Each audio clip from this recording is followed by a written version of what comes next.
Tamara Granowski, a research scientist, is charged with criminal damage.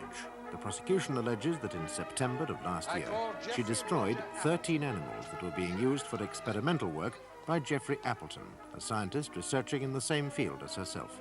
The police testimony has been heard.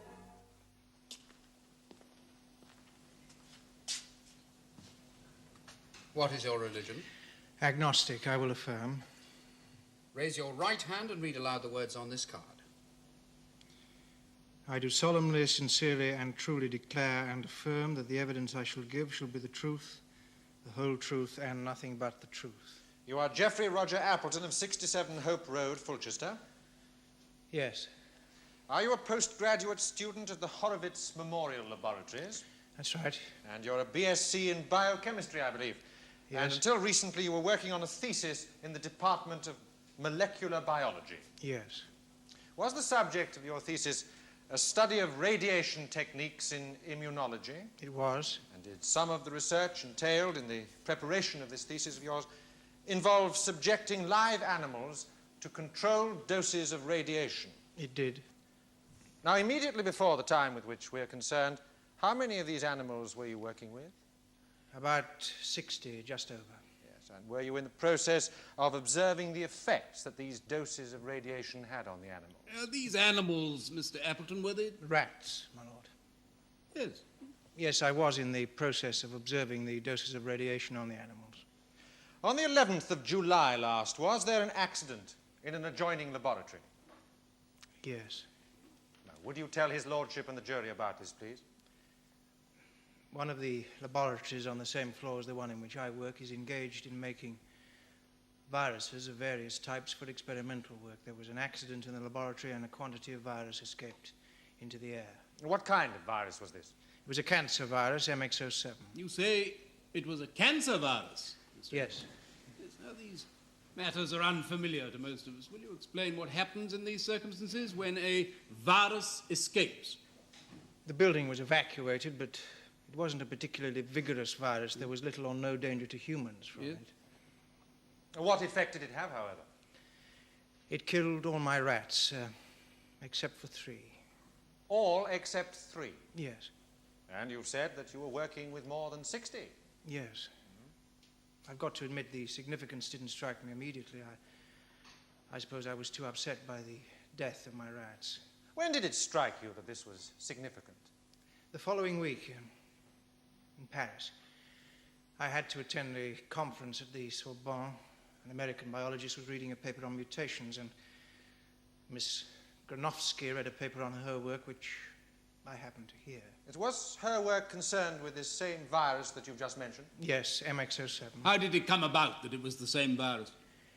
The Horowitz laboratories were making the virus and supplying it to the Blackwell Research Laboratories, which is where Miss Granowski works. The Horowitz laboratories have been working with this virus previously themselves, my lord, but as a result of an agreement, about which we'll be hearing more later in the case, they'd ceased their work in favor of the Blackwell Research Laboratories, and they simply made the virus at the time that we're talking of. I see. Go on. You were telling us, Mr. Appleton, that Miss Granowski mentioned something in the paper, which she read at the Paris conference, which set you on the path to appreciating the significance of the survival of those 3 rats in your laboratory. Yes. Well, can you tell us, without being too technical, what it was that she said?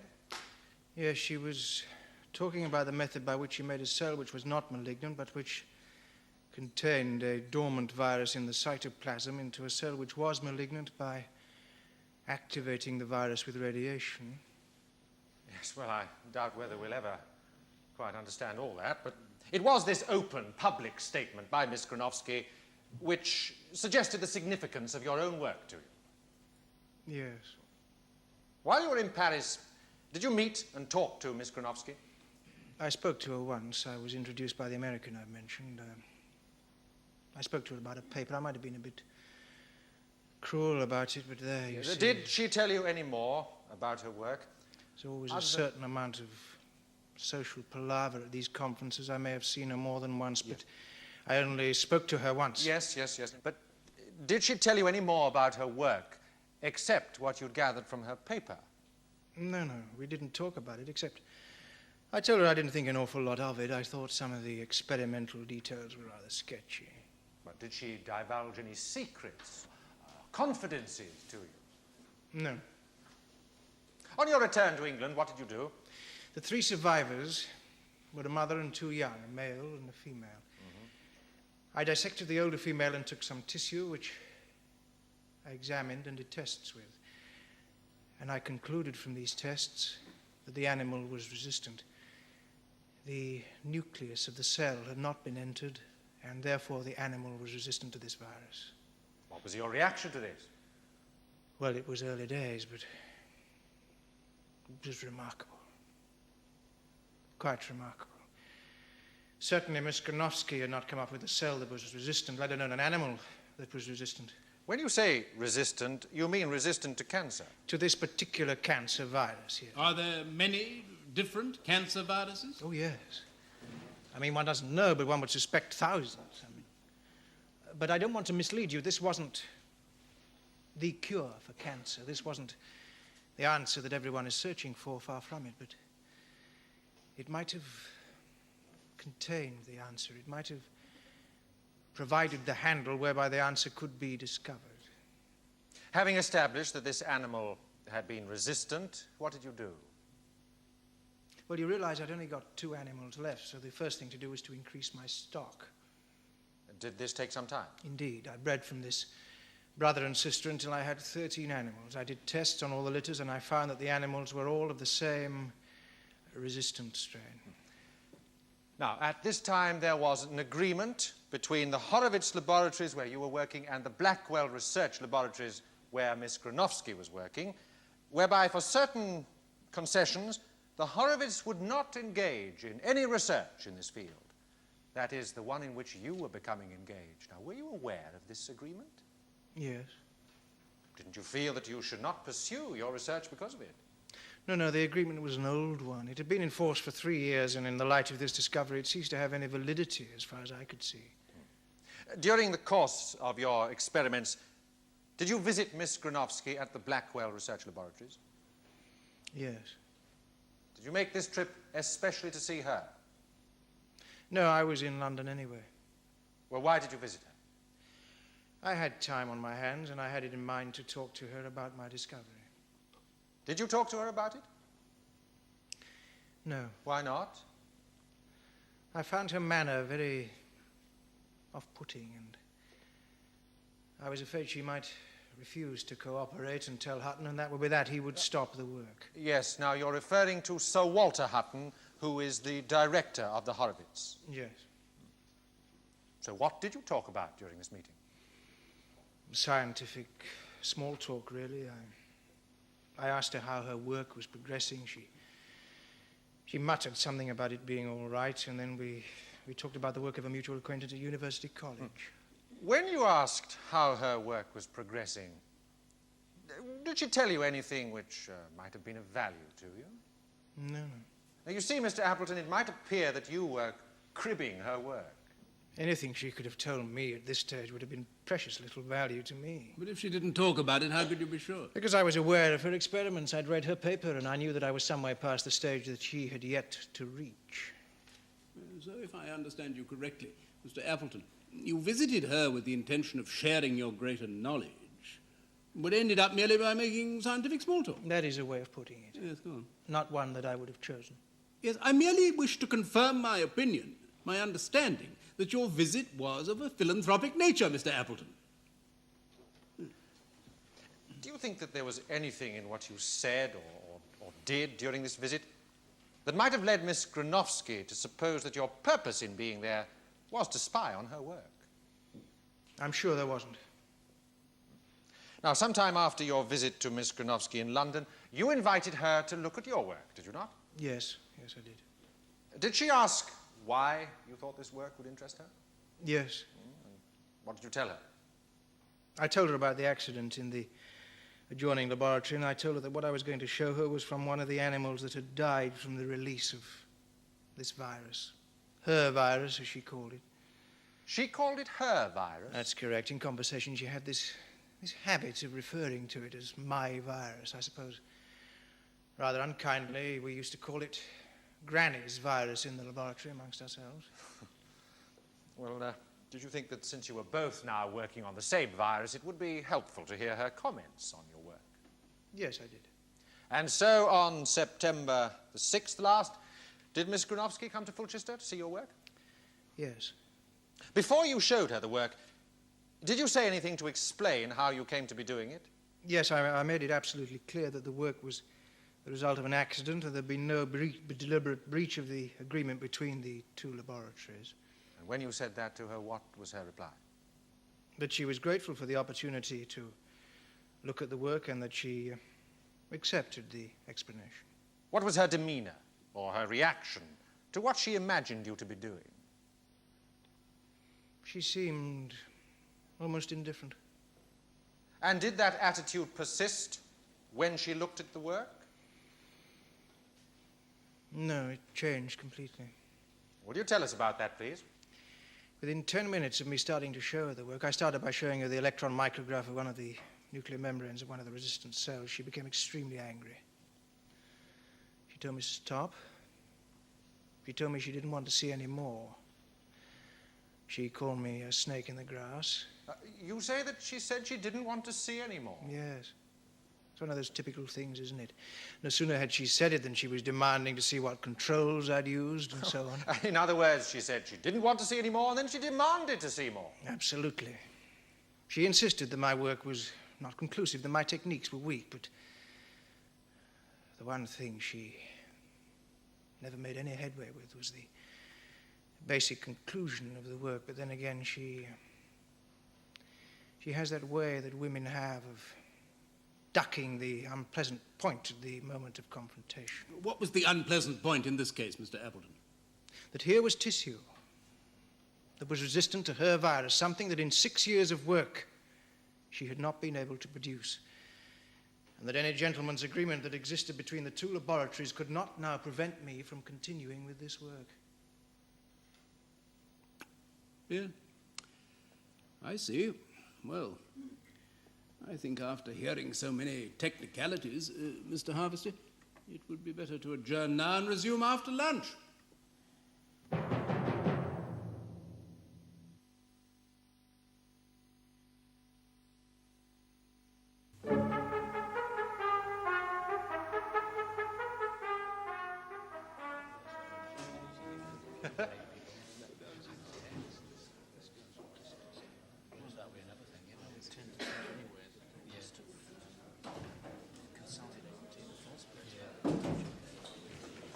All stand.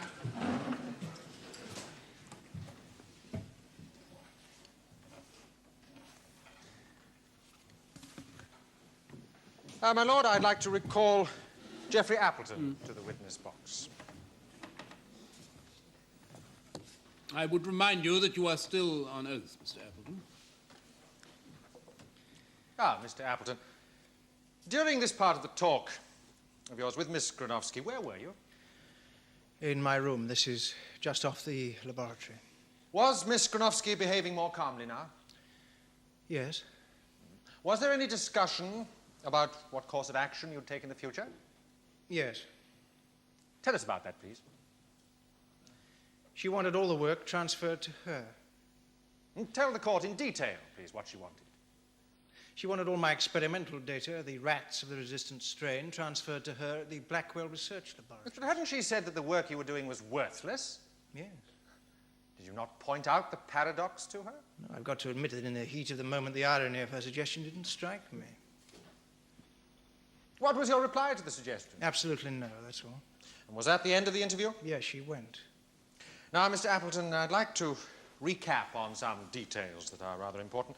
First of all, when Miss Granowski arrived at the Horowitz Laboratory for this meeting, where did you and she meet? In the entrance hall.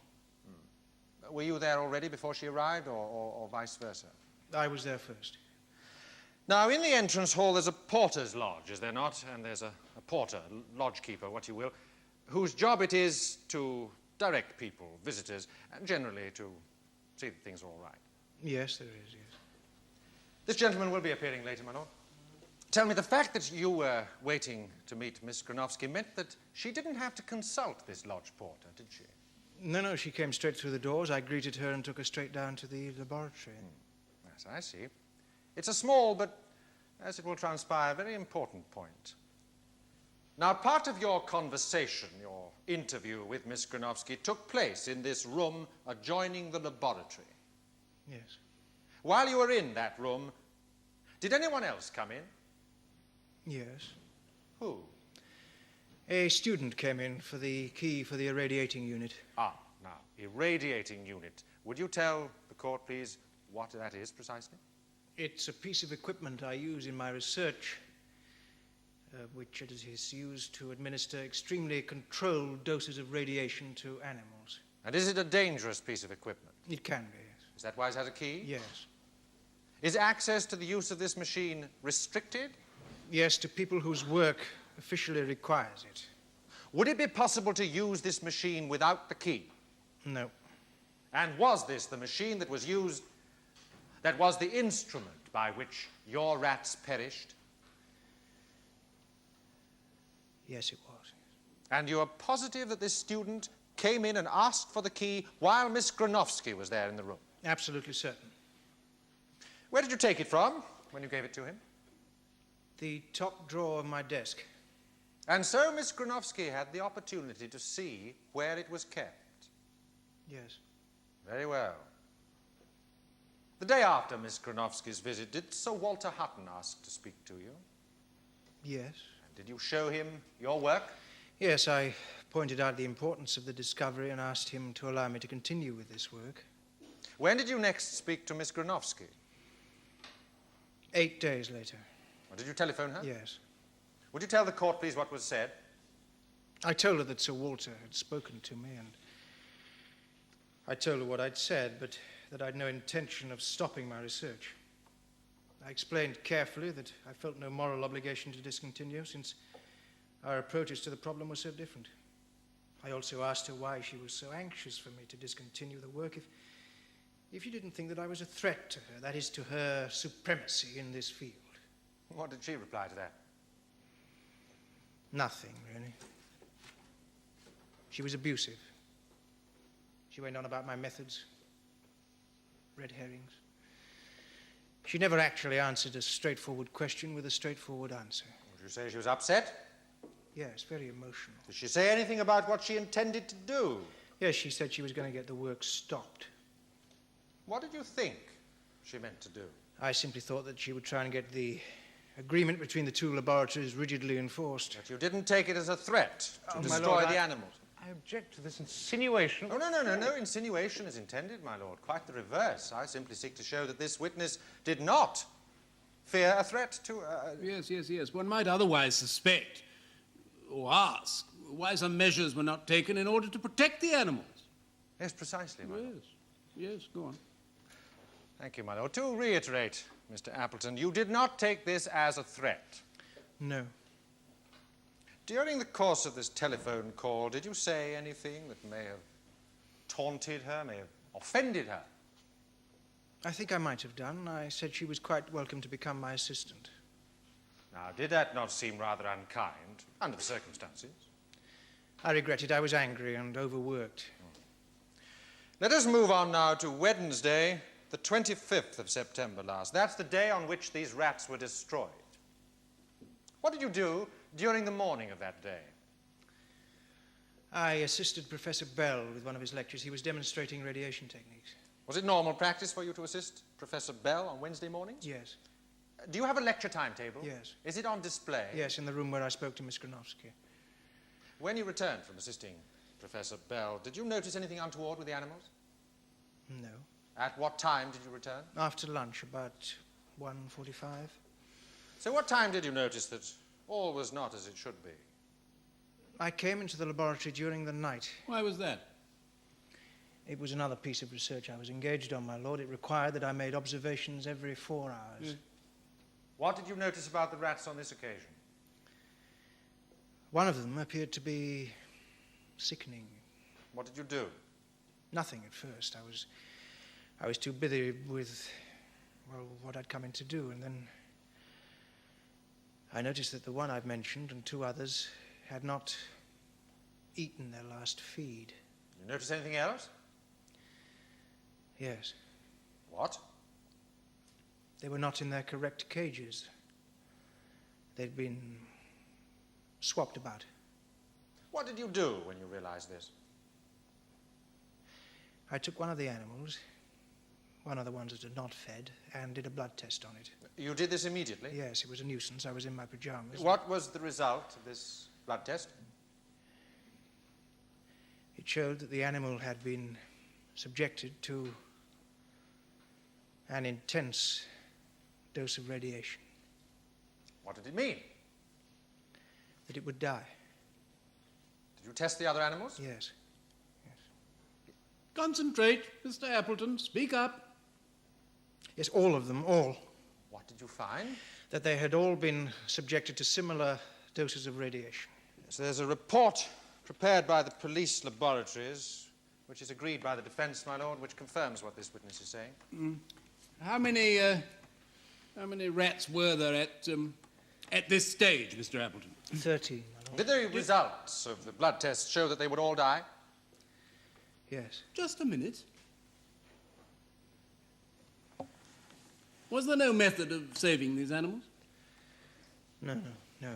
Was any attempt made to do so? There is no way. What did you do next?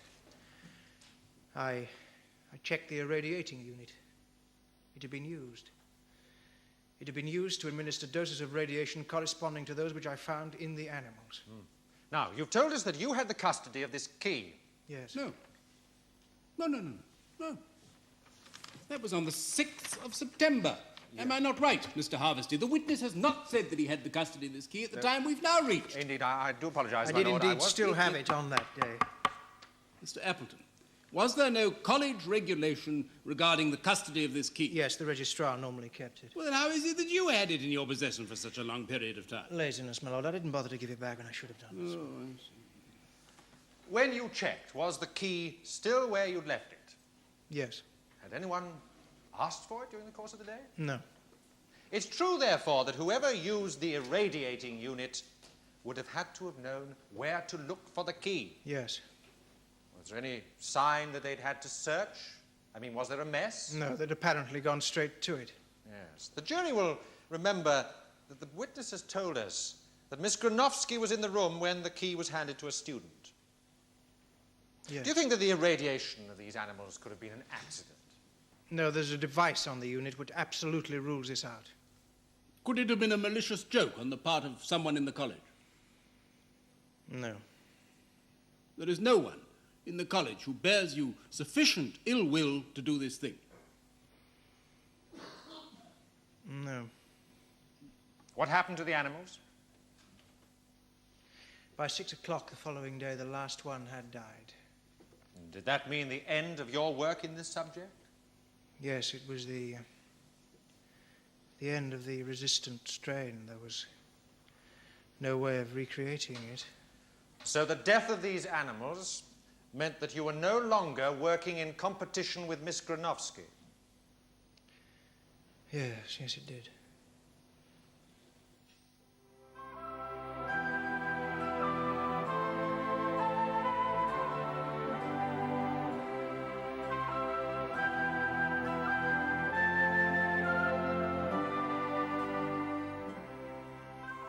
The case of the Queen against Granowski will be resumed tomorrow in the Crown Court.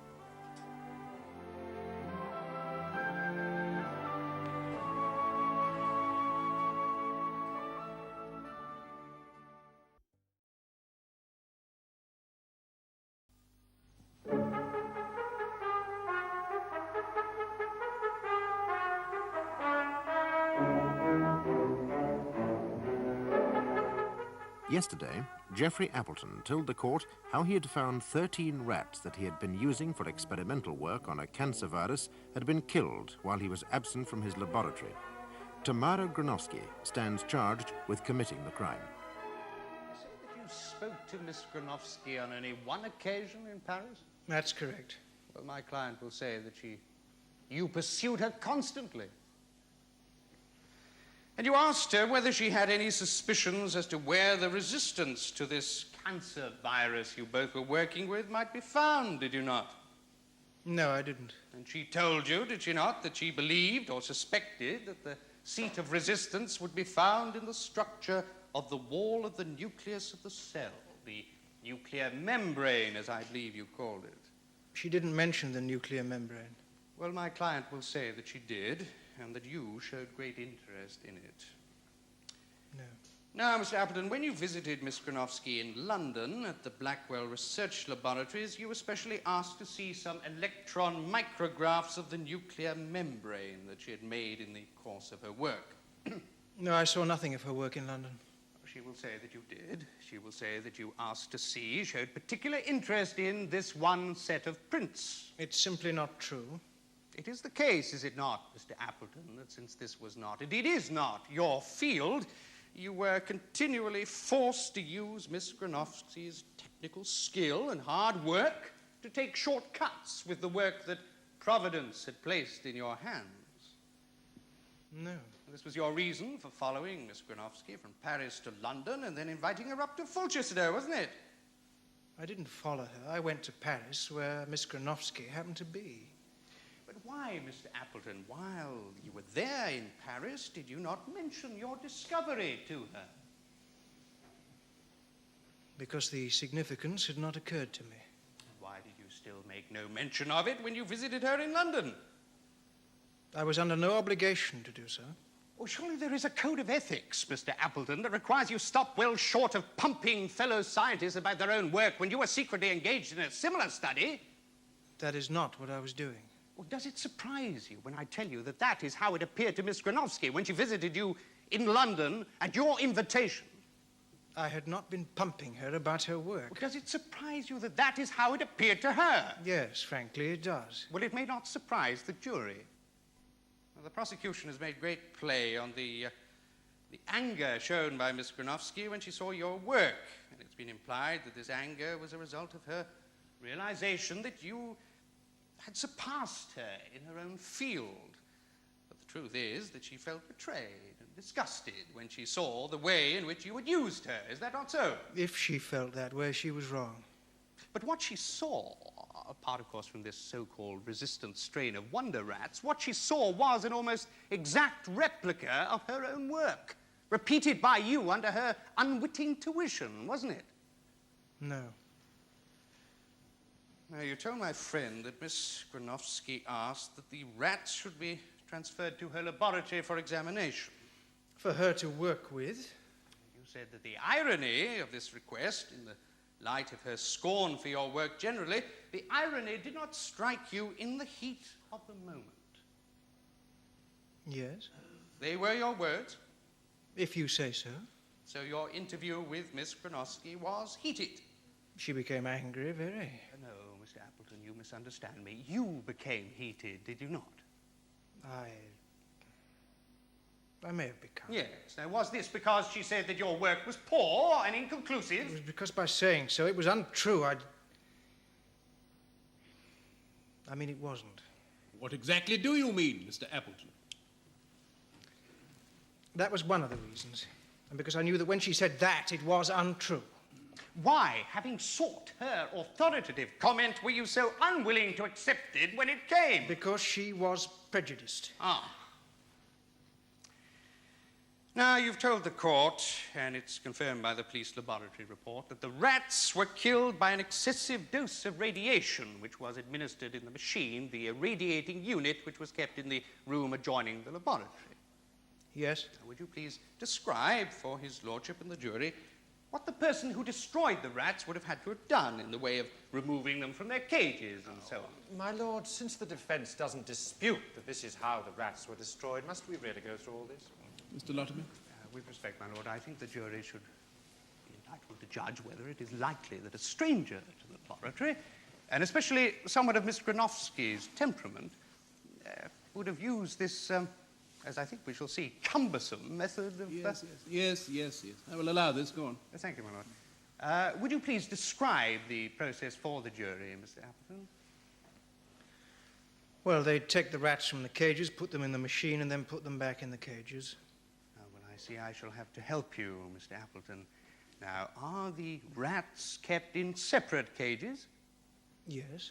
Separate cages. Now, how many rats could one carry at one time? At least 2, probably. Well, let's agree on 2 then. Now, there were 13 rats, so that means 7 journeys. Opening the cage with one hand whilst holding a rat in the other, feeling about inside the cage for another rat, catching the rat with one hand, and then what? It would simply be a matter of putting them in the irradiating unit and switching it on. But you hadn't shown Miss Granowski how the machine works, had you? No, but they're not difficult. There is the key to be found. Yes, but we know that she knows where that is, don't we? Oh, do we know so much, Mr. Appleton? Well, go on, please. What next? That's all. Oh, but the rats are still in the irradiating unit. Yes, they'd have to be returned. To the cages, precisely. The whole operation would have to be performed in reverse, with all the attendant risks of the rodents escaping from this sinister oven, which is by now brimming over with them. If you're right, Mr. Appleton, Miss Granowski, a stranger to the laboratory, whose very presence would arouse suspicion, employed a rather baroque method of extermination. I mean, how much simpler would it have been for her to arm herself with a syringe of arsenic or some other quicker means of disposing of these rodents? Now, Mr. Appleton, you say that you were waiting to meet Miss Granowski when she arrived for her visit. Yes. Were you waiting actually in the entrance hall? Yes. Was she punctual? No, she was 10 minutes late. But you waited all the same. Yes, I was about to tell the lodge porter to look out for her when she arrived. Well, my client instructs me that you were not in the hall when she arrived. No. My instructions are that she was asking at the porter's lodge for you when you appeared. That is not the case. Mr. Appleton, once you had got over the shock of discovering this awful tragedy, how soon did it occur to you that it was the work of Miss Granowski? Immediately. Oh, well, at least you're frank about that, Mr. Appleton. And no doubt the jury will understand why you jumped so swiftly to that conclusion. So at about what time during that night would your conviction that Miss Granowski was the culprit have formed? By about 3 o'clock. Now, at about what time did you talk to the porter, Mr. Pritchett, about your alleged visitor the next day, was it? Yes, when he came on duty at 8 o'clock the following morning. So by the time you spoke to him, you had been harboring this viper in your breast for, 5 hours? I had been convinced that that's where the blame lay. And you showed the porter a photograph of Miss Granowski and asked him if that was the woman who had called on you. Yes. Did you not suggest to him that that was the woman who had called on you? No, I simply asked. Must not your manner at least have suggested the conviction that this was the woman? I don't think so. You were asking the court to believe that you remained perfectly neutral under all these trying circumstances. I think I did. Really? No further questions? No, I have no re-examination, my lord. Very well. Thank you. You may leave the witness box, Mr. Appleton. I call Victor Grayson Pritchett. Victor Grayson Pritchett, please.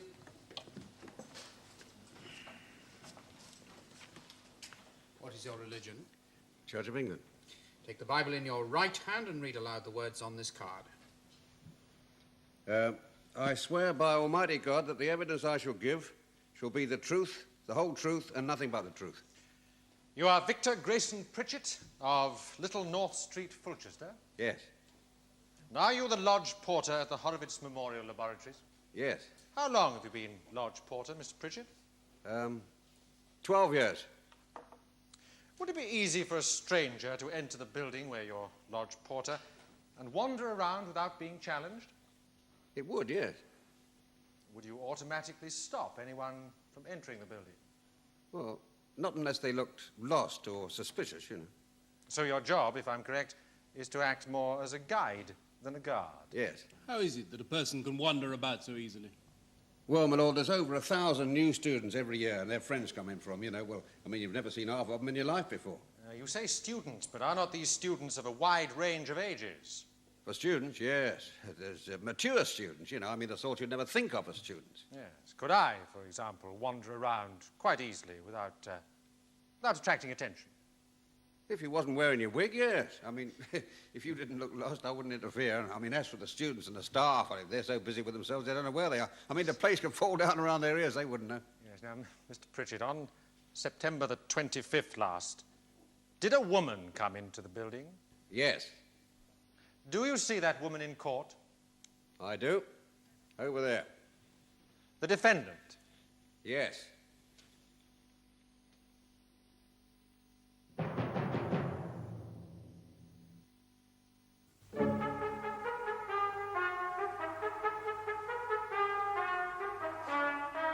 Besides the vast new influx of new students at this time, Mr. Pritchett, were there also new members of staff? Faculty? Yes, there were 22 this year. 22 new members? Yeah. So, what with all the new students and the new members of faculty, that's quite a throng for you to keep track of, am I right? Yeah. Now, you say that you saw Miss Granowski on the 25th of September. Yes, that's right, I did, yeah. Did you not, in fact, see her on the 6th of September? No. You do know that she visited Mr. Appleton on the 6th of September? Well, I have been told that she did, but I didn't see her. Well, I'm instructed that she spoke to you on that occasion. Well, I don't think so. Well, we've heard that Mr. Appleton came and spoke to you on the 26th of September in the morning. That is the day after the crime was committed.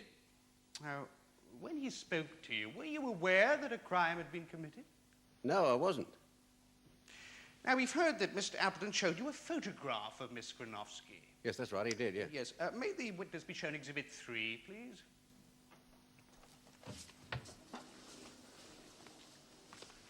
Was this the photograph that he showed you? Yes, that's right. Rather blurred image.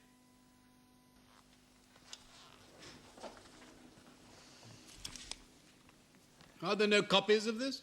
I'm afraid we haven't been able to get any further copies, my lord, since we've only just acquired the volume. It's a rather small, blurred, unsatisfactory picture, would you agree? It's not very good, is it? Would you call it a good likeness? Well, it's of the person, isn't it? Well, we are told so. Do you think you would have agreed with Mr. Appleton so readily that this was the woman that you saw? Oh, my lord, I object. My learned friend is insinuating with this word agree that Mr. Appleton put it into the witness's mind to say this photograph was of the woman that he saw. That's the very possibility I'm concerned with, my lord. Very well, Mr. Lotterby. Thank you, my lord. Mr. Pritchett, would you have been so certain when you told Mr. Appleton that the woman in this extremely poor photograph was the woman you had seen the day before, had you known that so much depended upon it? Well, now that you mention it, I think I would, yes. Well, I suggest to you that you have been led, first by a description from Mr. Appleton, secondly by this extremely poor photograph, and thirdly by the photograph shown to you by the police, to this extremely inadequate identification of the witness, the defendant here today. And I submit that had it not been for the gradual accustoming process of these photographs, you would never have identified Miss Granowski as the woman you spoke to on that particular morning. Well, all I can say to you, sir, is the lady I saw on that morning is the woman now sitting down over there. I have no further questions. Does your lordship have any questions? No, thank you. You may leave the witness box. Oh, thank you, Bill. I call Sir Walter Hutton. Sir Walter Hutton, please.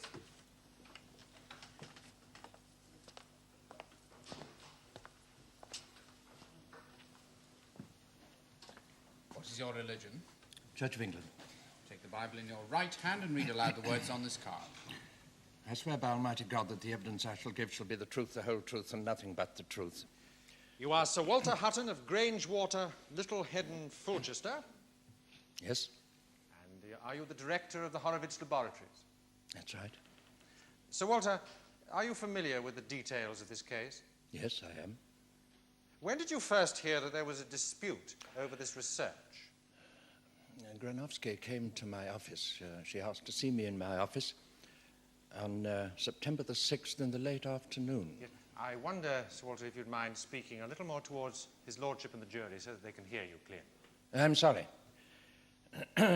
She came to see me in my office in the late afternoon of September the 6th. And what did she say? She said, did I know that one of my research fellows was working on MX-07? I said that I knew that we were making MX-07, but I didn't think that anyone was working with it, on it. MX-07, now that's the virus on which Miss Granowski was working. Yes. How did the conversation continue? Well, she then reminded me, which of course I knew already, that we had agreed that this area of research should be left to the Blackwell laboratory where she herself was working on it. And she told me she wanted our work on it stopped. What did you reply to this? Well, one doesn't like to be told what to do in one's own laboratory, but I was polite. I said that I would look into it and that I would get in touch with Douglas Wheeler at the Blackwell. Oh, now, Douglas Wheeler is the director there. Yes, he's my opposite number. Was it with him that you'd worked out this agreement in the first place? Yes, it was, but we must be quite clear about this agreement. It was an entirely unofficial arrangement between ourselves. There was no, not bound by any law or sacred oaths. No, or I understand. Was Miss Granowski's manner aggressive towards you when she spoke? Yes, very. During the course of your interview, did she suggest that Appleton's work was worthless? No. Tell his lordship and the jury, would you please, what you thought of his work. Well, it was really most interesting. Of course, the rats, this resistant strain, which has, alas, now perished, remarkable, it's quite remarkable. But what impressed me even more was the electron micrograph of the MXO virus, which was present in the cytoplasm but had not entered the nucleus. Now, this virus, MX-07, it's a cancer virus, is it not? And as such, the work done on it constitutes just a part of the vast body of work at present being done on the causes of cancer. Yes, yes. Would you say that this was a particularly prestigious area of scientific research? Oh, yes, indeed. One on which an eminent career might be built? Yes. Would you say, from what you saw of Appleton's work, that it constituted a threat to Miss Granowski and the laurels which she might have hoped for in the event of a successful conclusion to her work? All I will say is this, that it put another competitor in the field. Thank you, Sir Walter. I've no further questions, my lord. Sir Walter, help me if you will. Your post at the Horowitz Laboratories director, what exactly does that entail? Administration. Yes. Are you in fact involved in any particular scientific work these days? No, not much. I do have the corner of a bench upstairs, but it's not really in the mainstream of research. No. No, quite so.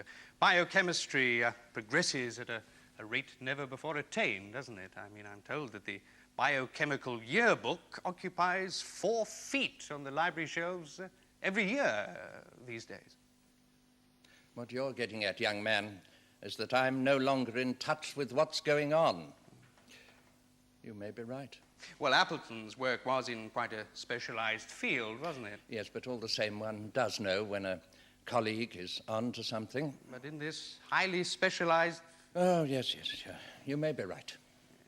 Yes. Miss Granowski, however, now, would you accept that she is an expert in this field? Oh, yes, indeed.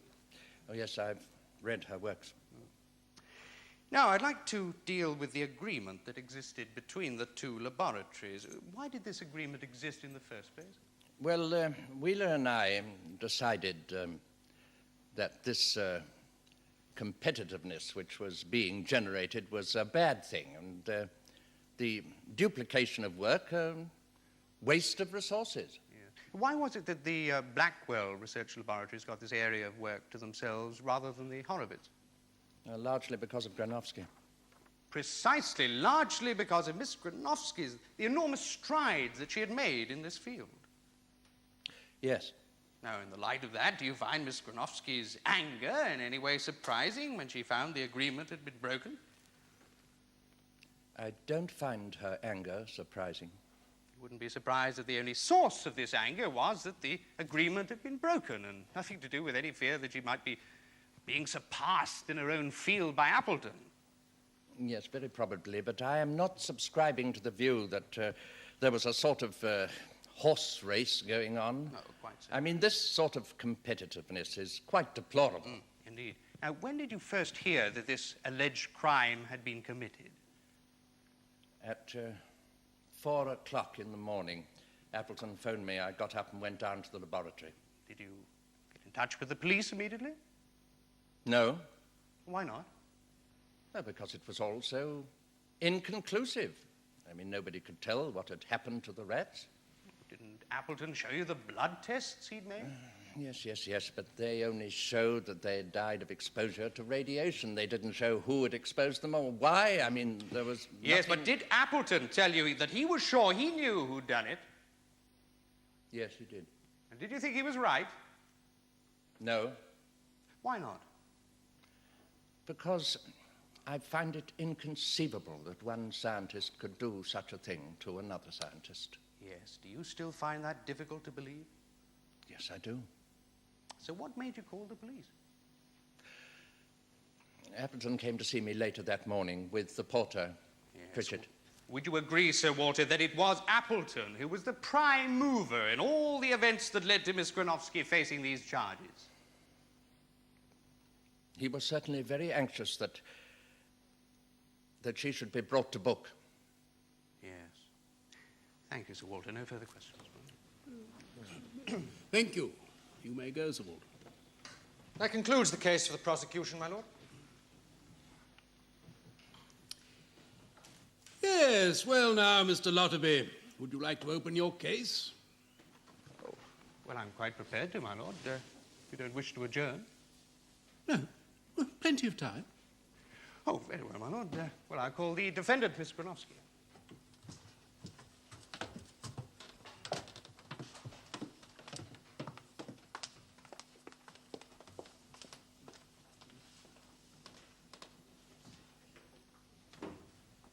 What is your religion?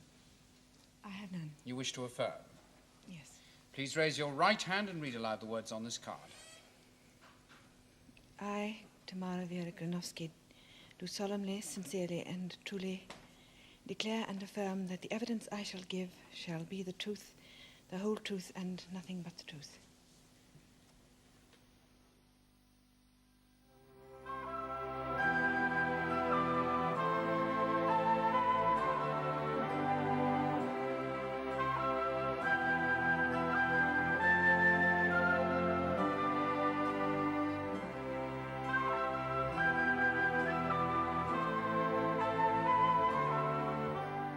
The case of the Queen against Granowski will be concluded tomorrow in the Crown Court.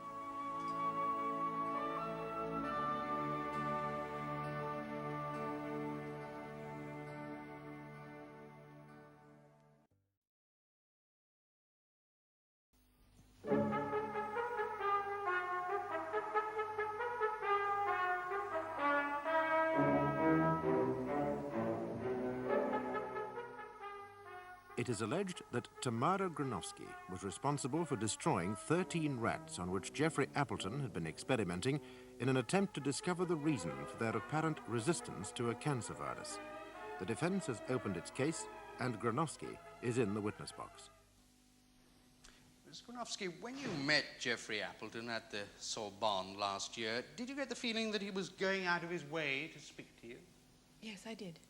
Did it seem strange to you? Very strange. Did you not think perhaps that he was simply being friendly, possibly over-friendly? No. Can you tell the court why? You will, I'm sure, understand that it's quite difficult for me to separate what I felt at this time from what I feel in the light of what I know now. Yes, I'm sure everyone appreciates your difficulties, but try to recall what you thought at the time. He told me his research He was doing a thesis on immunology. Our fields barely overlap. We talked about radiation techniques, which I use quite a lot to activate viruses. He showed a quite extraordinary interest in my work. Made some rather superficial observations about it. It was rather facetious. He said several things which showed his ignorance of the subject and covered these with a sort of facetious humor, I suppose you'd call it. Some of our chats became quite painful, such was the thinness of his knowledge.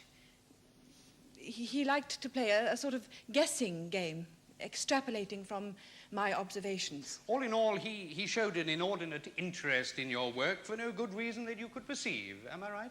Absolutely. And did he suggest that you might meet again? He kept rebuking me for not attending more of the social functions surrounding the conference. But did he suggest that you might meet in London? He did. I didn't think much of it. So were you surprised when he did in fact visit you? Very. Now, Mr. Appleton has told us that he saw nothing of your scientific work when he was in London, that you just made scientific small talk. Is that true? It is absolutely untrue. Are you accusing him of deliberately lying? Yes, I am accusing him of lying. He's lying. Would you tell his lordship and the jury exactly what it was that Mr. Appleton wanted? He wanted the results of some screening tests I had been doing with enzymes. This was work I'd been doing over the last 8 months, and he wanted to know what my results had been. Were these results not included in your Paris paper? No. Why were you prepared to divulge them? Because he had managed to convince me that his interest was academic. Was this because of the subject of his thesis? Partly only. No, it was his manner, the way in which he approached the subject. Rather offhand, but somehow enthusiastic at the same time. Don't ask me. I've been asking myself why I showed him, why I ever spoke to him at all. If I'm honest, I suppose I was flattered by the interest he appeared to be taking. Most people are very interested to talk about their work and not so interested to listen. He was very interested to listen, although I sometimes wondered how much he understood. Well, he's told the court that your manner when he talked to you was off-putting, antagonistic. Simply untrue. Did he ever appear to be about to tell you something about his work? No. Without wishing to appear unkind, like the people you've just been referring to, you were very willing to talk but not to listen, so you didn't press him about his work. I know that's what I said. It's not a very accurate picture, though. This isn't of any great importance, is it, Mr. Lotterby? Forgive me, my lord. I had expected a simple affirmative. It's of no consequence. Excuse me, Miss Granowski. Now, during this talk with Mr. Appleton, did he ask you for any specific information? Yes. He asked where I guessed the seat of resistance to this cancer virus would be found. I told him that in all my work I had found that the site of entry was in the lipid structure of the nuclear membrane, and it followed empirically that this would be where the resistance would probably lie. Was this a crucial matter? We've yet to find out. Quite so. I'm sorry. I obviously lack counsel's quickness of intellect. Was it crucial, Miss Granowski, or was it not? Until we find a genuinely resistant cell, we'll not know. It was a guess on my part. I see. I think it's possible, my lord, that what Miss Granowski means is I that... fully understand what Miss Granowski means. Thank you very much, Mr. Lotterby. Now, can we get on? Forgive me, my lord. Miss Granowski, we've heard that Mr. Appleton telephoned you, inviting you to go to the Horowitz laboratories. Yes. Now, during the course of this telephone conversation, did he tell you what it was he wanted you to look at? He said there had been an accident in the laboratory with MX-07, and he had a dead rat he wanted me to look at. So when you went to the Horowitz laboratories, you went simply expecting to look at a rat that had died of MX-07? Yes. Did he tell you that he'd done any work on it? No. Can you tell us, in your own words, what you saw when you got to the laboratories? I saw what amounted to a duplication of my own work. And I saw this strain of rats about which such high claims have been made. Do you dispute these claims, Miss Granowski? I certainly do. There was nothing, not a shred of evidence to say that those rats had anything more than a heightened resistance to this particular virus, and probably to many other viruses. Appleton's own corroborative tests were pathetically inadequate. His controls were insufficient. There was no doubt in my mind that had those viruses been activated, say by radiation, the rats would have died. And I would like to point out that the police report on the cause of death did not investigate... You are rather running over, Miss Granowski. We'll take these things separately, shall we? I'm sorry. Now, you say that you saw an exact duplication of your own work. That's right. But how would this have applied to such a very different set of circumstances? I mean, you weren't working with a resistant strain of rat, an allegedly resistant strain, I mean. Half of what I saw did not fit the circumstances precisely. It was stolen from me and evidently used to impress Sir Walter Hutton. It didn't impress me. Was this the cause of the anger we've heard so much about? I was furious. I've never been so angry. I could be standing here for killing Mr. Appleton. That's what I could be standing here for. That's a very serious thing to say, Miss Granowski. How would you feel? Every page of his I looked at, my work. Miss Granowski, did you look through all the work he showed you? I demanded to see it. He was very reluctant to show it to me. He knew I recognized it. I demanded to see it. Why did you want to see it? Because I wanted to see if there was a scrap of original work there.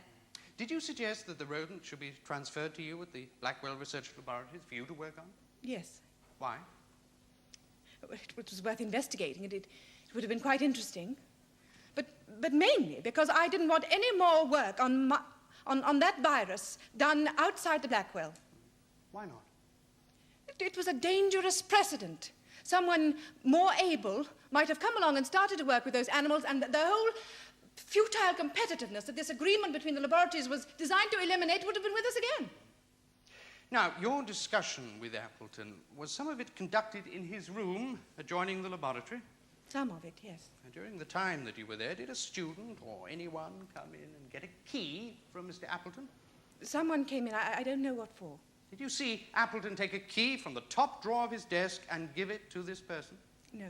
Someone came in. I paid no attention. I was looking at this stuff he calls his work. Now, this key is the key to the irradiating unit in which the animals were all killed. Now, what is your experience with such a key? Where is it normally kept?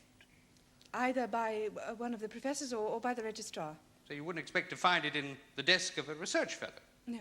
And did you know that Appleton had such a key in his desk? No. Before we leave this aspect of the case, I'd like to ask you about this report made by the Fulchester Police Laboratories on the cause of death of these rodents. My lord, I do object to this. This document's been agreed by defence. There seems to me to be no future in confusing the jury by inviting Miss Granowski's comments on it. Doubtless, of course, they'll be very informed. Oh, I don't know. I think I'm rather interested to hear the witness's comments, and I shall rule as I think fit when the witness has had her say. Go on. Thank you. I would like to draw your attention and that of the jury to the conclusion of this report, where it says that it is apparent that these animals were subjected to a lethal dose of radiation and that this may have been the cause of death. It is great credit to the humility of whoever prepared this report, that may. I quite understand that I was not allowed to prepare the report, but there's not the slightest doubt in my mind that had I been able to do so, been allowed to do so, I would have found that those rats died not from radiation exposure, but as a result of an activation of the virus MX07. So much for Mr. Appleton's resistant strain.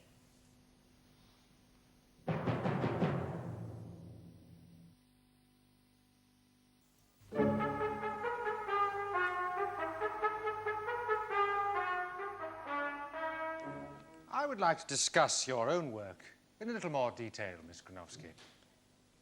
You've told the court that you were working with tissue cultures and single-cell cultures in the laboratory. Yes.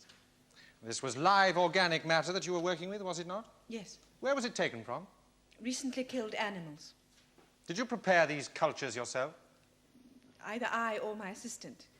And so you were used to handling animals in the laboratory? Yes. Good. Now, would it be true to say that your objective was to explain and understand the means by which this particular virus could subvert an animal cell and so cause it to become cancerous? Yes, that is a rough description of my aim. Forgive me if it's crudely expressed. Oh, not at all. I think someone has been instructing you. Indeed they have. Would it then be true to say that once you have an understanding of the way in which a virus subverts a cell, you'd then be in a better position to see means of blocking it? Yes. That's to say, making the cell resistant. Yes. But if I've understood correctly, you've not yet arrived at the understanding, let alone the method by which the virus might be blocked. Yes. I have understood correctly? Yes. Now I'm forced to use the bludgeon of simile. Is it not the case that, as in mountaineering, it's easier to descend from the summit than to ascend from the foothills? Do I make myself clear? Is it? Yes, you make yourself perfectly clear, but it isn't like mountaineering. Oh, no, as I'm well aware. But is it not easier, once you have the answer, to find out what makes the answer so? No, because unlike your mountaineering, you cannot possibly recognize the answer until you understand the problem first. And that is a very good description of Appleton's problem. Indeed, very well, but my point is this. Appleton found himself on one of the foothills, and he thought it was the mountain. Well, let's forget my possibly unfortunate analogy. My point is this. When you saw the cells taken from Appleton's specimens, wasn't that the first time you'd seen a resistant cell in all the 6 years that you'd been working in this subject? The cell was not resistant. The cell contained virus in the cytoplasm which had not invaded the nucleus. Am I right? It was a temporary condition. Have you one shred of evidence to support that claim? His tests were not thorough enough. Is there a shred of evidence that you know of that indicates that these cells were only temporarily immune? How could I have? I was not allowed access to the rats. Exactly. I suggest to you that when you saw those cells, you realized with understandable horror that here were the very organisms that you'd been hoping to produce through your own research. No. All right, even if, as you've so dramatically asserted, these cells would have proved not to have been resistant, had the creatures survived, of course. There was surely no way that you could tell that as you looked at them there in the laboratory, was there? Not by simply looking at them, no. No, and since you were denied access to them, both by Appleton and Sir Walter Hutton, there was in fact no way that you could support your claim that they were not resistant. Not without access to them, obviously. I based my assertion on probability. I know a considerable amount about this subject, and it is not probable that this strain was genuinely resistant. No. Oh, very well, very well. If you thought that this work was so worthless, why did you seek so strenuously to have Appleton thrown out of the laboratories? Because of his wholly unethical methods. Purely moral indignation. And anger. Ah. And fear, frustration? No. Some days after your visit to Fulchester, Appleton telephoned you, didn't he? Yes. Yes, you've told my learned friend that at this time your anger had evaporated, that you no longer cared particularly what happened to this strain of rats. That is true, yes. But Miss Granowski, you've just said that at this time you couldn't tell whether they were genuinely resistant or not. How could you be indifferent? I've told you that I thought it improbable that they were, and so I ignored it. And do you ask this court to believe that when you heard that Appleton was going to continue with his work, this work that you'd tried so vigorously to have stopped, you accepted that indifferently? There was nothing more I could do. Oh, but there was, Miss Granowski. I suggest to you that you weren't prepared to see 6 years of dedicated work go up in smoke without trying every possible means of preventing it. I did not kill the rats. Miss Granowski, the witness, Mr. Pritchett, that's the door porter at the Horowitz, saw you and spoke to you on the morning of the crime. What do you say to that testimony? He's confusing the dates. He saw me when I visited Appleton on the date we're talking about, on the 6th of September. But 19 days separate those two dates. It is conceivable that Appleton had another visitor with dark hair, I suppose. Where were you on that morning, Miss Granowski? In my study. No one saw you? No. No one telephoned you? No. It's not in the least surprising. I spend 50% of my time alone. And I only have a telephone at all because it was already in the flat when I took it. Miss Granowski, I suggest to you that you did go to the Horowitz on that day to see Appleton. No, I didn't. Well, I'm not even asserting that you went there with any malicious intention. No, you simply went to see him, perhaps to discuss further this phenomenon with him. No. And that you asked Mr. Pritchett where you could find him. Mr. Pritchett told you he was in a lecture, and even at this point you had no idea of killing those animals. I did not come to Fulchester on that day. Well, no, you didn't come prepared with rat poison in your handbag. No, you simply came to talk, convince, investigate. For some perfectly lawful, even laudable reason. But when you heard that Mr. Appleton was out, you said you'd wait for him in his room. No. And it was there, in that empty laboratory. Empty, of course, except for those irritating, scratching rodents, perhaps now suffused with anger, disappointment, that you first entertained the idea of killing them. But you had nothing with which to do it until you remembered that student who'd come in for the key that time, the key to the machine, the irradiating unit. That's what really happened, isn't it, Miss Granowski? No. You took the key and you took each rat. If you'd been interrupted, you could have said that you were, what, experimenting? Trying to activate the virus with radiation? No, but you weren't disturbed. You placed each of the rats in the oven and you administered a dose of cobalt irradiation, more than sufficient to kill all those 13 rats. You replaced them in their cages, the wrong cages, as you didn't know their coding system, as Mr. Appleton did, and then you stole away, leaving them to their certain death. And with them died your fears of being surpassed, of losing the laurels which no doubt you richly deserve. It is a tragic loss, perhaps, but I had no part in it. I would no more interfere with the work of another scientist than... Yes, than what, Miss Granowski? Than... I don't know anything.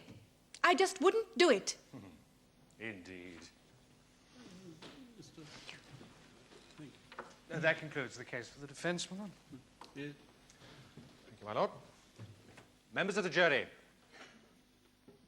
it's an undisputed fact that on the 25th of September last, 13 rodents with a very special value, because they were being used in research of the utmost importance, were destroyed at the Horowitz laboratories by someone. The only outstanding question is, who is that someone who destroyed them? You may think that the most compelling point in this case is that there's only one person who could have possibly had any motive to have done this shamelessly wanton act.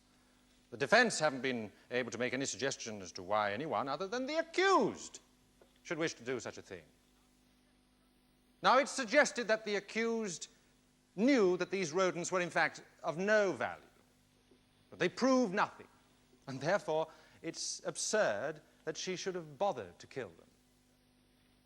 Alternatively, it suggested that the accused, if she believed that these rats really were of significance from a scientific point of view, well, the last thing that she would have done would have been to have killed them.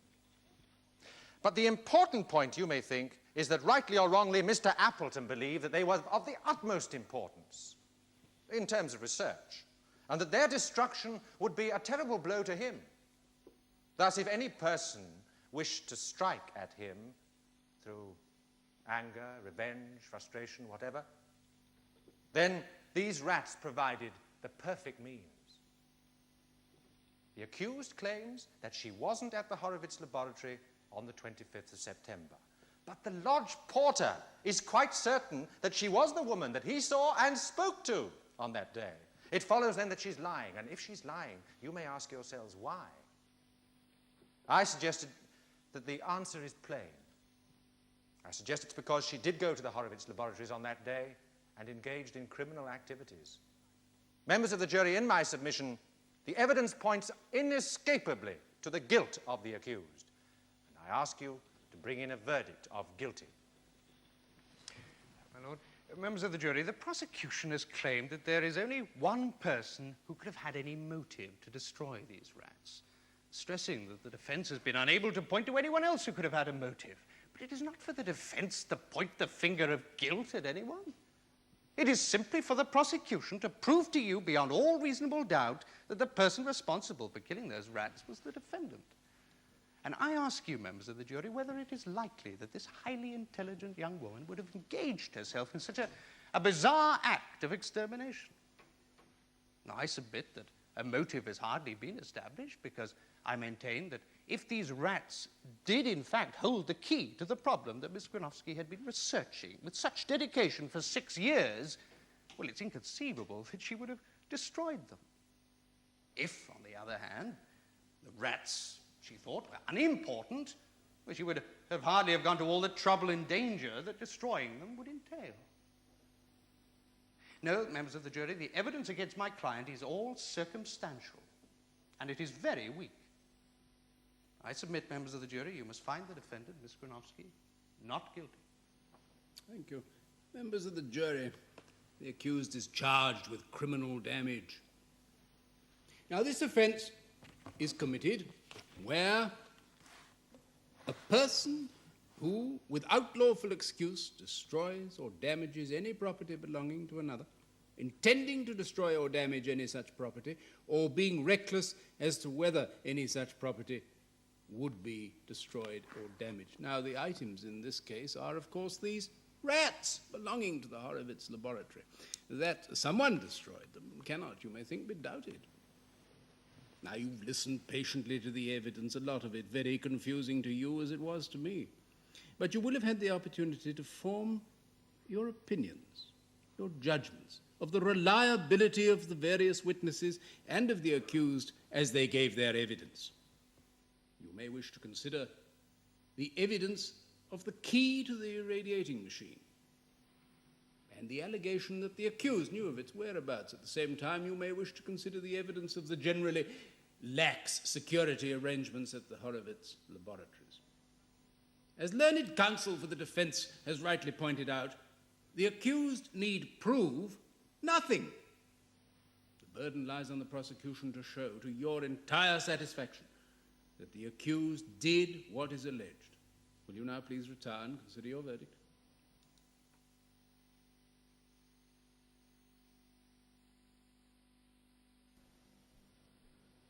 Members of the jury, will your foreman please stand? Just answer this question, yes or no. Have you reached a verdict upon which you are all agreed? Yes. Do you find the defendant guilty or not guilty? Guilty. Is that the verdict of you all? It is. Tamara Granowski, you have been found guilty on the charge of criminal damage. The sentence of this court is that you'll be conditionally discharged. Now, the effect of this is that if you commit no further offence during the next 12 months, there the matter will end. The appropriate penalty for this offence can be up to 10 years' imprisonment. But I feel that you have suffered enough in the loss of your professional reputation in having to answer these charges.